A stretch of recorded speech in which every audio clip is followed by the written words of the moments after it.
अंबादास दानवे आपल्यासोबत आहे, त्यांच्याशी आपण बातचीत करणार आहोत. परिषदेमध्ये त्यांनी खळबळजनक आरोप केलेले आहेत, काही पुरावे आणलेले आहेत, ते काय ते जाणून घेणार आहोत. छत्रपती संभाजीनगर मधला मुद्दा समोर आणलेला आहे, डॉक्युमेंट घेऊन आणले, नेमकं काय प्रकरण आहे काय? संभाजीनगरात जो घरकुल घोटाळा झालेला आहे तो विषय मी आज सभागृहात मांडला.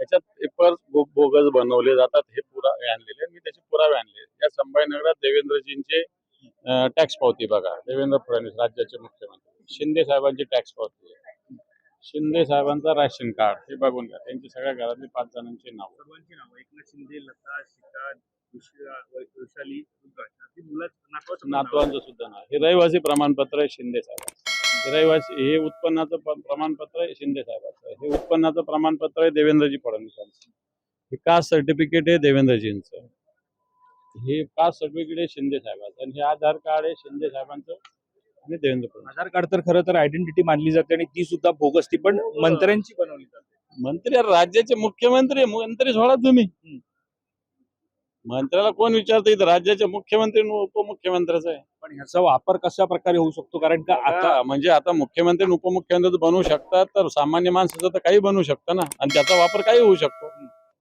या राज्यामध्ये सरकार बांगलादेशी आले, रोहिंग्या आले, त्यांना हटवायचं. कसलं हटवतं? आम्हाला इथले मुंबईचे लोक भेटले, 5-5 हजार रुपयात आधार कार्ड देतात इथलेच लोक तहसीलमध्ये. हे कोणतं सरकार आहे? हेच आणि कोणतं दुसरं कोणतं सरकार कुठले हे ज्या सरकारमध्ये हे सगळं बनतं? अरे आताचीच पेपर्स आहे. पण आता सध्या साधारणतः हे जे सरकार म्हणतंय सर्वसामान्यांचं सरकार, आणि हे असे कागदपत्र समोर येतात. मग हे सरकार मधलं प्रशासनातलेच लोक बनवतात हे का दुसरे कोण बनवतात? काय मागणी आहे तुमची? कारवाई झाली? अशा लोकांना जरा आणलं पाहिजे, चांगले 2 चाबकं मारले पाहिजे, यांना चांगलं हातपाय तोडले पाहिजे, यांच्यावर गुन्हे दाखल करावे. अधिकाऱ्यांवरती मंत्र्यांचाच हात आहे. नाही असं मंत्र्यांचा हात असेल असं थोडी म्हणतात.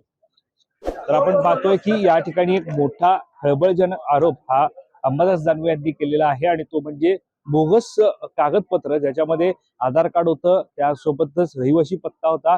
मुळामध्ये जो देवेंद्र फडणवीस नागपूरचे रहिवासी आहेत, एकनाथ शिंदे जे ठाण्याचे रहिवासी आहेत, या लोकांचं बोगस जे कागदपत्र तयार करून घरकुल योजना जी छत्रपती संभाजीनगर मध्ये होती तिथे सादर करण्यात आलं. मुळामध्ये त्यांचं कास्ट सर्टिफिकेट ते SC होतं. त्यामुळे अशा प्रकारचा बोगस कारभार सध्या चालू असल्याचा आरोप हा अंबादास दानवे यांनी केलाय. त्यामुळे या सगळ्यावरती आता त्यांची मागणी कारवाई झाली पाहिजे. याबाबत आता प्रशासन नेमकं काय पावलं उचलतात हे पाहणं महत्वाचं ठरणार आहे.